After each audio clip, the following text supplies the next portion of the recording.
وما أرسلناك إلا رحمة للعالمين. Bismillahirrahmanirrahim. Assalamualaikum warahmatullahi wabarakatuh. Alhamdulillah, wassallallahu wala haula wala quwwata illa billah, salatu wassalamu ala rasulillah wa ala alihi wa sahbihi wa mawalah. Wa nifitin azani Allah wa iyyakum. Alhamdulillah, bersyukur kepada Allah Subhanahu wa taala yang memberikan nikmat kepada kita sehingga kita bisa bertemu lagi, berkumpul lagi dalam rangka untuk belajar lagi tentang agama ini. Dan yang menarik dalam agama itu kalau diulang-ulang itu tentu lebih baik, karena belajar sekali dua kali itu kadang lupa, diulang-ulang berkali-kali terus akhirnya ingat, hafal. Ya harapannya kita menjadi hati-hati. Ya. Manifidina azani Allah wa iyyakum, kita menggunakan kitab muamalah ribawi dan bahayanya. Kita masuk di jenis riba. Ya. Ini sudah halaman 21 dari 36. Jadi masih 15 halaman lagi. Allah bisa lah ini selesai. Ya, para ulama membagi riba menjadi dua, yaitu riba jahiliyah atau riba karena hutang. Riba jahiliyah atau riba karena hutang. Nanti ada riba fadl, riba tukar-menukar. Yang umumnya kita tahu riba itu karena hutang, tapi tukar-menukar juga bisa muncul riba. Yaitu apa? Pertambahan dalam hutang sebagai imbalan tempo atau takhir. Andirni azidka, buat tambahi waktu untuk membayarnya nanti, kamu nanti tak tambahi tambahan. Baik disyaratkan karena jatuh tempo pembayaran atau di awal tempo pembayaran. Jadi bisa karena telat baru kena denda, atau dari awal memang minta tambahan. Itu juga riba dua-duanya. Dan ini adalah riba yang pertama kali diharamkan oleh Allah Subhanahu wa taala dalam firman-Nya, alladzina ya'kuluna riba la yaqumuna illa kama yaqumul ladzi yatakhabbathu syaiton minal mas. Orang-orang yang makan riba itu kayak orang-orang yang kemudian surupan karena penyakit gila. Dzalika bi annahum qalu, karena mereka mengatakan innamal bai'u mithlu riba. Jual beli sama riba itu sama. Wa ahallallahu bai'a harrama riba. Sedangkan Allah halalkan jual beli dan haramkan ribanya. Faman ja'ahu mau'izatum mir rabbih, barang siapa yang kemudian datang peringatan dari Tuhannya, fantaha, kemudian berhenti, walahu masalafa, maka buat dia transaksi yang lalu, wa amruhu ilallah, dan perkaranya kembali kepada Allah, wa man ada, dan barang siapa yang kembali melakukan riba lagi padahal sudah dikasih tahu, wa ulaika ashabun nar, mereka akan masuk neraka, hum fiha khalidun, dan masuk neraka kekal di dalamnya. Allah taala. Kemudian riba inilah yang dikatakan orang jahiliyah innamal bai'u mislu riba. Riba itu kayak jual beli, gitu. Jual beli itu kayak riba. Riba ini juga yang disabdakan Nabi SAW, wa ribal jahiliyah maudu'un wa awwalu riba ada'ahu ribal Abbas ibni Abdul Muttalib wa innahu maudu'un kulluh. Riba jahiliyah itu sudah dihapus, dan awal riba yang dihapus adalah riba Al-Abbas bin Abdul Muttalib, maka sekarang seluruhnya dihapus. Jadi dengan ayat tadi, maka semua riba udah nggak boleh. Kenapa?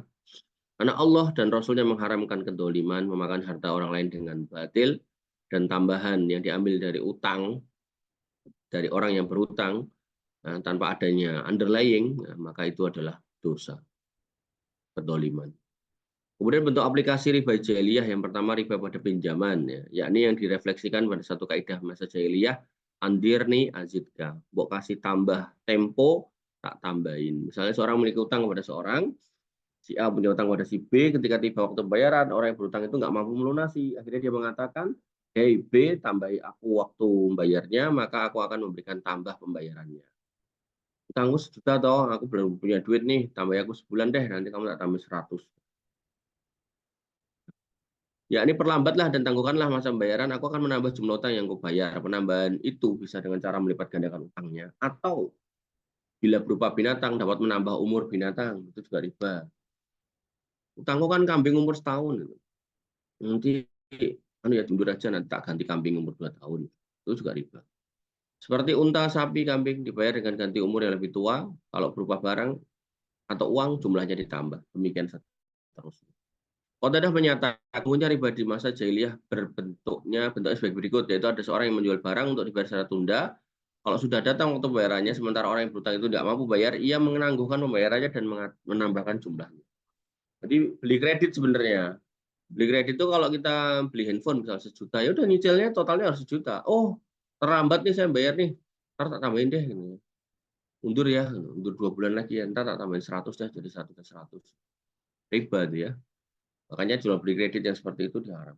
Jual beli kredit yang boleh itu ya dibagi langsung dan itu dicicil sesuai dengan yang disepakati di awal, nggak dirubah-rubah di tengah jalan. Atau menuturkan, dulu Sakif pernah berutang kepada Bani Al-Mughirah pada masa jahiliyah. Ketika datang masa pembayaran, mereka berkata, kami akan tambahkan jumlah utang yang akan kami bayar, tapi tolong tangguhkan pembayarannya. Maka turun firman Allah, ya ayyuhalladzina amanu la ta'kulur riba at'afa mudha'afah wattaqullaha la'allakum tuflihun. Ya orang yang beriman, janganlah kamu makan riba dengan berlipat ganda dan bertakwalah pada Allah agar kamu beruntung. Ibnu Qayyim rahimahullah menyatakan dalam I'lamul Muwaqqi'in, adapun riba yang jelas adalah riba nasi, yaitu riba yang dilakukan oleh masyarakat jahiliyah dulu seperti menangguhkan bayaran utang, namun menambahkan jumlahnya setiap kali ditangguhkan semakin bertambah jumlahnya sehingga utang 100 dirham menjadi beribu-ribu dirham. Nah, ini atau untuk apa? Nah, ada orang sekarang yang mengatakan riba sekarang tuh nggak ada mudah apa, sama aja itu juga dilarang. Ya mau yang ada mau ada apa atau yang cuma nambahnya dikit ya sama aja. Imam Ahmad rahimahullah pernah ditanya tentang riba yang tidak diragukan lagi unsur ribanya, beliau menjawab, ada orang yang mengutangi seorang lalu berkata, Anda mau melunasinya atau menambah jumlahnya dengan ditangguhkan. Kalau orang itu tidak segera melunasinya, maka ia menangguhkan masa bayarannya dan mendapatkan tambahan jumlah. Untuk pertama ya. Untuk kedua, pinjaman dengan pembayaran tunda namun dengan syarat harus dibayar dengan bunganya. Utang ini dibayar sekaligus pada saat berakhirnya masa pembayaran. Jadi dari awal tuh kalau gagal ada tambahannya, kalau ini memang sudah diperjanjikan, nanti di awal di akhir tambah ya. Gitu. Jadi yang di awal tadi utangnya 1 juta, kalau bayarnya on time ya 1 juta, tapi begitu telat ada tambahannya. Ini kayak kartu kredit kok sekarang. Dan kalau yang ini memang dari awal dia minta tambahan, nanti bayarnya di akhir ya, tambahin 100 ya. Dalam jutanya 10% yang minta. Al-Jassas mengatakan riba yang dikenal dan biasa dilakukan oleh masyarakat Arab adalah bentuk pinjaman uang dirham atau dinar yang dibayar secara tunda dengan bunga dengan jumlah sesuai dengan jumlah utang dan sesuai dengan kesepakatan bersama. Jadi adanya kesepakatan ini tidak menyebabkan halal ya. Sama halnya dengan seorang laki-laki yang bertransaksi dengan wanita PSK itu kan, mereka saling ridho, tapi ya itu haram. Orang pemabuk yang membeli minuman keras, mereka saling ridho antara yang beli dan yang menjual, tapi ya haram. Di lain kesempatan beliau menjelaskan sudah dimaklumi bahwa riba di masa jahiliyah adalah berbentuk pinjaman berjangka dengan bunga yang ditentukan. Tambahan dan bunga itu adalah kompensasi dari tambahan waktu. Maka Allah menjelaskan kebatilan dan mengharamkan. Allah Ta'ala. Bentuk ketiga, pinjaman berjangka dan berbunga dengan syarat dibayar per bulan kredit bulanan. Jadi kalau yang nomor 2 tadi dibayar terakhir ada tambahannya, yang kedua ini sudah dihitung ada tambahannya, 1 juta jadi sudah 200 terus dibagi per bulan. Ya, ini sama aja. Farur Razi berkata, riba nasi'ah adalah kebiasaan yang sudah dikenal populer dan luas di masa jahiliyah. Maka, yakni bahwa mereka biasa mengeluarkan uang agar mendapatkan jumlah uang tertentu dalam setiap bulannya, sementara modalnya tetap. Apabila datang waktu pembayaran, mereka minta kepada orang yang berutang untuk membayar jumlah modalnya. Kalau mereka tidak mau melunasinya, maka waktu pembayaran diundur dan mereka harus menambah jumlah yang harus bayar. Inilah riba yang biasa dilakukan di masa jahiliyah. Kemudian Ibnu Hajar Al-Haisami mengatakan riba nasi'ah adalah riba yang populer di masa jahiliyah karena biasanya seorang meminjamkan uang kepada orang lain untuk dibayar tunda dengan syarat ia mengambil jumlah uang tersebut tiap bulan dari orang yang berutang sementara jumlah piutangnya tetap. Kalau tiba waktu pembayaran, ia menuntut pembayaran uang yang diutangkan. Kalau dia tidak mampu melunasi, maka pembayaran diundur dan dia harus menambah. Itu adalah riba dalam utang piutang atau riba qard atau disebut juga dengan riba nasi'ah. Jadi dia menggunakan istilah riba jahiliyah, riba qard, riba nasi'ah. Kemudian sekarang kita masuk di riba baik, riba jual beli atau bisa disebut riba fadl juga. Yaitu apa? Ini yang pernah kita bahas, itu tukar menukar. Emas, perak, gandum, kurma, garam, jewawut. Gandum gandum di sini gandum yang halus, jewawut itu gandum yang kasar. Di kita itu beras sama dedak gitu loh. Dan ada orang-orang atau teman-teman tertentu yang masih makan dedak itu. Atul tapi yang buat orang ya, bukan buat ayam gitu. Maka jual beli ini terbagi menjadi dua, yaitu fadl dan nasi'ah. Yang fadl adalah dalam bahasa Arab bermakna tambahan, sedangkan terminologinya adalah az-ziyadah fi ahadir ribawiyin al-mutahaddi al-jinsi al-halin. Al-haliyin. Al-halin, maaf. Al-halin. Yaitu az-ziyadah fi ahadir ribawiyin, tambahan pada salah satu jenis barang-barang ribawi al-mutahaddi yang sudah al-mutahaddil jins yang sudah tertentu jenisnya, al-hali yang secara kontan. Atau ada juga yang mendefinisikan dengan kelebihan pada salah satu dua komoditas yang ditukar dalam jual beli komoditas riba fadl, atau tambahan pada salah satu alat pertukaran ribawi yang sama jenisnya. Seperti menukar 20 gram emas dengan 23 gram emas. Nah, kok mau 20 gram emas ditukar dengan 23? Lah mungkin 20-nya ini emas batangan, emas utuh, 23 ini mungkin emas perhiasan tapi udah patah-patah. Bisa, sangat mungkin. Nah, ini nggak boleh ya. Makanya tukar tambah perhiasan itu haram ya. Jadi seorang wanita misal punya cincin patah atau punya anting-anting patah, mau ditukarkan yang baru, terus nambah duit, itu nggak boleh. Yang benar gimana? Jual dulu yang patah, baru tambahin duit, belikan perhiasan yang baru. Jadi jangan langsung ditukarkan ya. Sebab kalau emas dijual atau ditukar dengan emas, maka harus sama beratnya dan harus diserahtimbangkan secara langsung. Demikian juga dengan segala kelebihan yang disertakan dalam jual beli komoditas riba tersebut.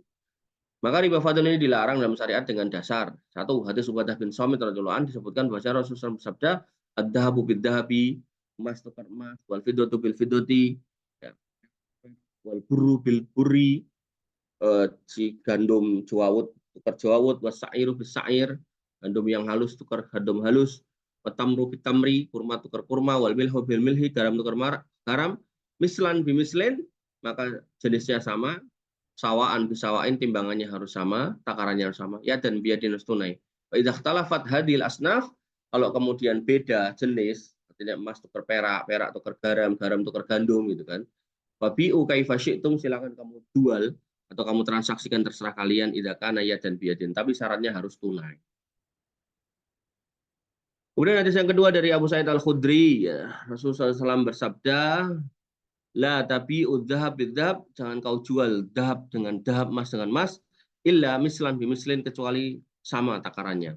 Wala tushifu ba'daha ala ba'din, wala tapi, dan jangan kalian menjual sebagian dengan sebagian yang lain, ya. Wala tabiu al warok bil warok illa mislan bimislin, dan jangan kemudian kamu jual warok. Warok itu apa ya? Waroknya apa? Ya, ya, ya. Daun. Mana daunnya? Warok tuh kayak apa ya? Mata uang kertas itu. Kecuali mislan bimislin, ya, harus sama gitu, nilainya. Jadi misal 1 juta ya tukar 1 juta, 1 juta 100 ribuan tukar 1 juta 2 ribuan ya harus 1 juta. Wala tusifu ba'daha ala ba'din, dan jangan kemudian kalian menjual sebagian dengan yang lain dengan perbedaan. Ada bedanya. Wala tabi'u minha ghaiban binajizin, dan jangan menjual yang tidak ada di tempat transaksi dengan yang ada. Enggak punya barangnya jual. Aku mau jualan motor. Nah, mana motornya? Nantilah kalau kamu bayar tak bawa sini motornya. Ya, motornya mana? Enggak ada motornya. Ternyata baru dia dapat duit baru dia cari motor. Ini enggak boleh. Sedangkan dalam Sahih Muslim berbunyi ad-dhahabu bidz-dzahab, emas dengan emas, al-fiddah bil fiddah, ya, perak dengan perak, wal burru bil burri, gandum kasar tukar gandum kasar, was sa'iru bis sa'iri, gandum halus dengan gandum halus, tamru bit tamri, kurma dengan kurma, wal milhu bil milhi, garam dengan garam, mislan bi mislin, sama jenisnya. Kemudian ya dan biyadin, tunai. Mislan mislin di sini takarannya. Jadi ada kalanya pakai mislan bi mislin, ada kalanya pakai sawaan bisawain.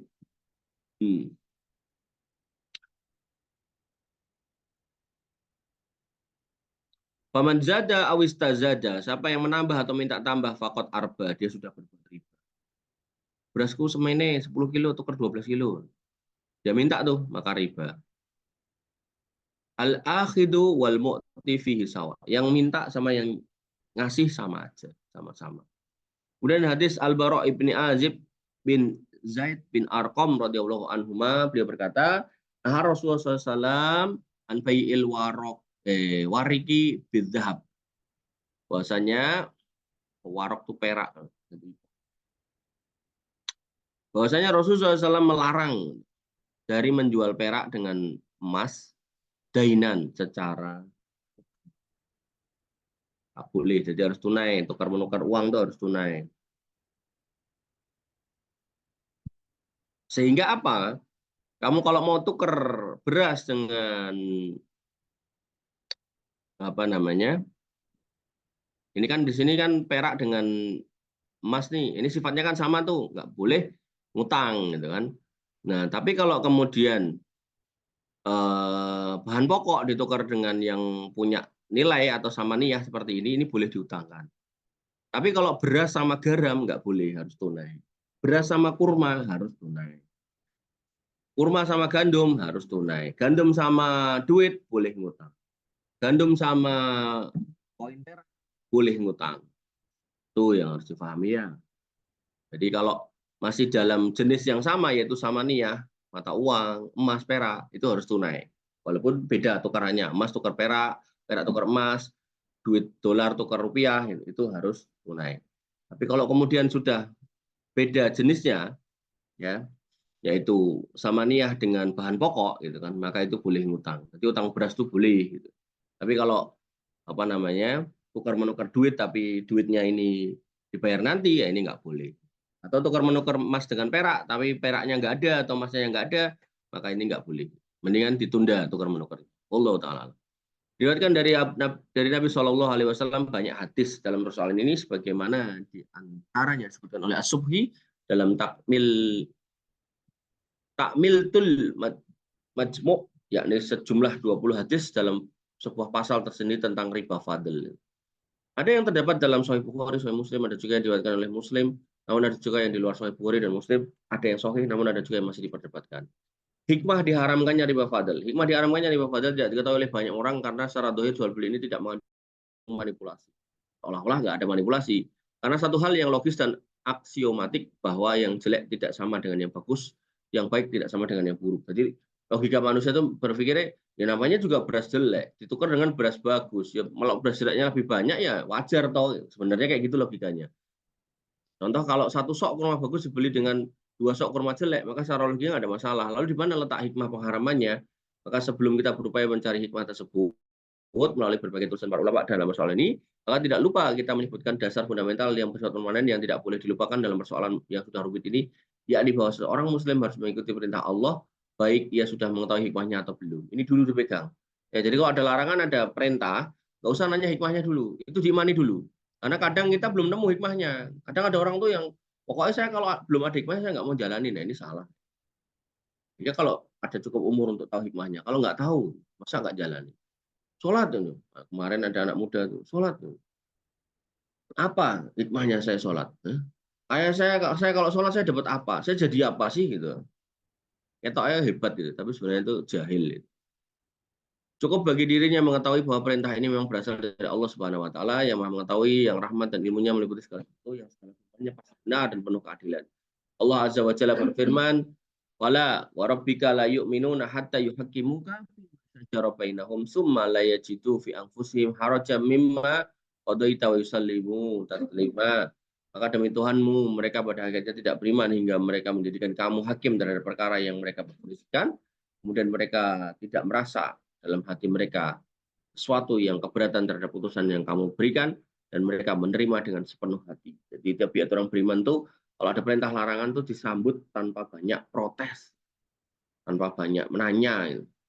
Setelah pendahuluan ini maka baru kita tegaskan kemungkinan penjelasan hikmah yang paling tegas dalam keharaman riba fadl ini adalah sebagai upaya menutup jalan menuju perbuatan haram. Karena riba fadl seringkali mengiring kepada riba nasiah, bahkan juga bisa menimbulkan bibit-bibit berkembangnya riba di tengah masyarakat. Karena orang-orang yang menjual sesuatu dengan sesuatu yang sejenis secara langsung akan kelebihan pada salah satu yang ditukar. Akan mendorongnya untuk suatu saat juga menjual dengan pembayaran tunda berserta bunganya. Inilah yang diisyaratkan dalam sabda Nabi SAW, La tabi'u dzahab bidzahab, jangan jual emas dengan emas, wal warik bil warik, dan perak dengan perak, illa mislan bimislin, kecuali timbangannya sama, wala tushifu ba'daha ala ba'din, dan jangan dilebihkan dalam ukuran beratnya. Wala tabi'u syai'an ghaiban, dan jangan kamu jual sesuatu yang gaib minha, darinya, bina jizin, dengan sesuatu yang ada barangnya. Fa inni akhafu alaikumur roma, karena aku takut kalian melakukan roma. Roma itu ya riba. Karena Allah Subhanahu wa taala melarang kita mengambil kelebihan dalam jual beli komoditas fadl secara langsung. Padahal kelebihan itu karena kualitas, kriteria, bentuk, jenis, maka lebih layak dan lebih masuk akal bagi Allah Subhanahu wa taala melarang kelebihan yang tidak ada imbalannya, tapi hanya semata-mata penangguhan waktu. Wallahu taala. Kita masuk di komunitas riba. Komunitas riba. Para ulama sepakat bahwa riba berlaku dalam 6 jenis harta, yaitu apa? Emas, perak, kurma, syair, bur, dan garam. Sehingga tidak boleh menukar emas dengan emas, perak dengan perak, gandum dengan gandum, kurma dengan kurma, garam dengan garam, kecuali sama berat dan cash. Namun, mereka berselisih apakah di sana ada ilat sebab larangan yang menjadikan komunitas riba itu tidak ada. Yang menjadikan komunitas ribawi atau tidak ada dalam dua pendapat. Yang pertama, riba tidak berlaku pada selain 6 komunitas tersebut. Ini pendapat mazhab Dohiriyah. Jadi mazhab Dohiriyah itu senangnya menilai sesuatu dari dohirnya. Bunyi hadisnya 6 item ini. Kalau bunyi hadisnya 6 item ini ya nggak usah dilebar-lebar kemana-mana. Ini mazhab Dohiriyah. Kemudian yang kedua, ada ilat yang menjadikan komunitas ribawi sebagai data analogi selainnya. Ini pendapat mayoritas ahli fikih. Ahli fikih melihat ini bisa dikembangkan kemana-mana, nggak cuma ini tok gitu kan. Kenapa sih? Karena Nabi SAW punya keistimewaan namanya Jawamiul Kalim. Jadi Nabi kalau ngomong itu ya sedikit tapi maknanya luas gitu. Ya, kalau Nabi ngomongnya konteksnya ini lah, orang jual beli dulu pakai emas perak, sekarang kan udah enggak. Maka ulama ahli fikih melihat adanya ilat. Ilat itu sebab bagaimana suatu hukum itu didirikan atau ditetapkan. Maka pendapat yang rajih adalah pendapat ahli fikih, karena syariat secara umum tidak mungkin membedakan antara hal yang serupa. Mayoritas ahli fikih menyatakan 6 komunitas itu dengan komunitas yang sama fungsinya, namun kemudian mereka berbeda pendapat dalam penentuan ilat ribawi pada komunitas tersebut. Ilat ribawi pada emas dan perak. Yang rajih dari pendapat para ulama tentang ilat ribawi pada emas perak adalah tentang as-samaniyah, nilai. Nilai tukar yang bisa buat tukaran gitu, bisa buat menukarkan barang, bisa buat jual beli. Maka Syekhul Islam Ibnu Taimiyah menjelaskan pengertian as-samaniyah dengan menyatakan yang dimaksud di sini adalah pembicaraan tentang ilat ribawi pada dinar dan dirham. Yang rajih ilatnya adalah as-samaniyah, bukan timbangan. Sebagai pendapat mayoritas ulama, sehingga beliau mengatakan penentuan ilat atau taklil dengan as-samaniyah adalah taklil dengan sifat yang pas, karena maksud as-saman adalah untuk dijadikan standar ukuran harta benda yang mengantar kepada pengenalan ukuran benda, bukan untuk dimanfaatkan jenisnya. Jadi emas perak itu dilihat nilainya, bukan dilihat fungsinya. Tapi kalau kemudian gandum, gula, garam, kemudian apa tadi? Ya, gandumnya ada 2 ya, kurma gitu kan, maka itu dilihat pada fungsinya sebagai bahan pokok. Kemudian ilat ribawi pada selain emas dan perak, maka dilihat pada yang dapat disimpan atau muddakhor, yaitu sebagai bahan pokok dan dapat disimpan dalam waktu yang lama. Jadi kalau memenuhi kriteria ini, maka itu juga masuk dalam kategori barang ribawi. Misalnya apa? Jagung, sagu, tepung, terigu, gula. Maka semua itu masuk dalam kategori ilat ribawi. Sehingga yang menjadi standar adalah keberadaannya sebagai bahan pokok dan bisa disimpan. Setiap komoditi yang memiliki 2 kriteria tersebut berarti merupakan komoditas riba fadl dan diberlakukan hukum yang berkaitnya. Yaitu apa? Harus sama dan tunai. Kalau jenisnya sama, yaitu bahan pokok. Tapi kalau kemudian jenisnya sama dari samaniyah, maka harus sama dan tunai juga dari sisi nilainya, bukan timbangannya. Tapi kalau dari samaniyah ditukar dengan bahan pokok, maka di sini harus tunai aja. Harus tunai aja, bebas berapanya bebas. Diutang boleh nggak? Boleh. Alasan kebenaran pendapat ini adalah satu, orang yang mengamati 4 komunitas tersebut pasti akan mendapatkan kedua kriteria di atas. Yang kedua, sesungguhnya tujuan dari diharamkan riba adalah memelihara harta manusia dan menghilangkan unsur penipuan dalam jual beli mereka. Maka hal itu harus dibatasi dengan hal-hal yang amat dibutuhkan oleh mereka, seperti makanan pokok yang bisa disimpan karena keduanya adalah dasar pencarian nafkah dan tulang punggung kehidupan. Ini adalah pendapat yang dirojikan oleh Syekhul Islam Ibnu Taimiyah rahimahullah ketika menjelaskan pendapat para ulama seputar ilat ribawi pada 6 komunitas tersebut. Beliau menyatakan inilah pendapat yang paling rojih dan selainnya. Allah Ta'ala. Dengan demikian, menjual komunitas ribawi ini tidak lepas dari dua keadaan. Satu, barang yang dibarter ditukarkan keduanya dari satu jenis seperti kurma dan kurma, gandum dan gandum, garam dengan garam, jagung dengan jagung. Maka diisyaratkan dua syarat. Yang pertama, sama dalam kuantitas, ini ditunjukkan dengan sabda Nabi SAW, mislan bimislin, sawaan bisawain. Kemudian, pembayarannya dilakukan secara cash di majelis akad, ini ditunjukkan oleh sabda Nabi SAW, yadan biyadin. Ini berlaku juga buat jual beli emas, perak, dan sejenisnya, sebagaimana ditunjukkan oleh hadis Ubadah bin Somit, yang berbunyi ad-dhahabu bidhahabi, wal fiddatu bil fiddati, wal burru bil burri, wasairu bisairi, wa tamru bitamri, wal milhu bil milhi, mislan bimislin, sawaan bisawain, yadan biyadin, fa idza ikhtalafat hadil asnaf, wa bi'u kaifa syi'tum, idza kana yadan biyadin.